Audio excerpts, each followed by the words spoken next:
সারাদিনের নিউজ বৃত্তান্তে আপনাদের স্বাগত। আপনাদের সঙ্গে রয়েছি আমি অনিন্দিতা। দেশ থেকে রাজ্য, শহর থেকে গ্রাম, দিনের গুরুত্বপূর্ণ খবর নিয়ে শুরু করছি সারাদিনের নিউজ বৃত্তান্ত।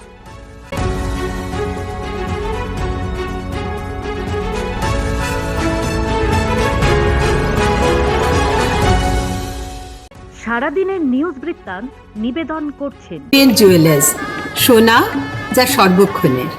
Agnishwar jewellers, NS road, Raiganj. Shri Dhaka jewellers, আভিজাত্যের গয়না। ত্রিনয়নী জ্যোতিষ কার্যালয়, শ্যামপুর মোড়, দেবীনগর, রায়গঞ্জ। নেশামুক্ত সমাজ করতে Raiganj unity foundation, Rupahar, Raiganj. North বেঙ্গলের সেরা সুপার স্পেশালিটি হাসপাতাল Jibanrekha. Spectrum health care diagnostics, Apollo clinic, এখন রায়গঞ্জে। শ্রাবণ মাসের প্রথম সোমবার উপলক্ষে রায়গঞ্জের অশোকপল্লী সার্বজনীন দুর্গা মন্দিরে নবনির্মিত মন্দিরের শিবলিঙ্গ প্রতিষ্ঠা, প্রাণ প্রতিষ্ঠা, যজ্ঞ ও বিশেষ পুজোর আয়োজন করা হয়। বৈদিক মন্ত্রোচ্চারণের মধ্য দিয়ে অনুষ্ঠানের সূচনা হয়। বহু ভক্ত অনুরাগীর উপস্থিতিতে ধর্মীয় উৎসবের আবহ তৈরি হয়। আয়োজকদের পক্ষ থেকে জানানো হয়েছে, ভবিষ্যতেও মন্দিরের নিয়মিত ধর্মীয় কর্মকাণ্ড অনুষ্ঠিত হবে। অরণ্য সপ্তাহের সমাপনী উপলক্ষে রায়গঞ্জের কাঞ্চনপল্লী জিএসএফপি বিদ্যালয়ে বৃক্ষরোপণ, সচেতনতামূলক র্যালি এবং পুরস্কার বিতরণ অনুষ্ঠানের আয়োজন করা হয়।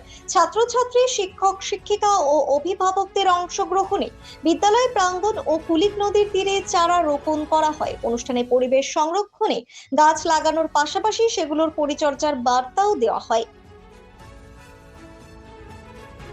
গোপন সূত্রে খবরের ভিত্তিতে অভিযান চালিয়ে রায়গঞ্জ থানার পুলিশ শহরের 2 নং রেল প্ল্যাটফর্ম সংলগ্ন এলাকা থেকে আনুমানিক 15,000 টাকার বিদেশি মদ উদ্ধার করেছে।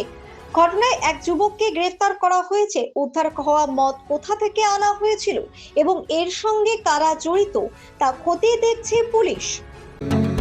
প্রতিদিনের প্রতি মুহূর্তের খবরের আপডেট পেতে চোখ রাখুন নিউজ বৃত্তান্তের ফেসবুক পেজে। সাবস্ক্রাইব করুন নিউজ বৃত্তান্ত ইউটিউব চ্যানেলকে।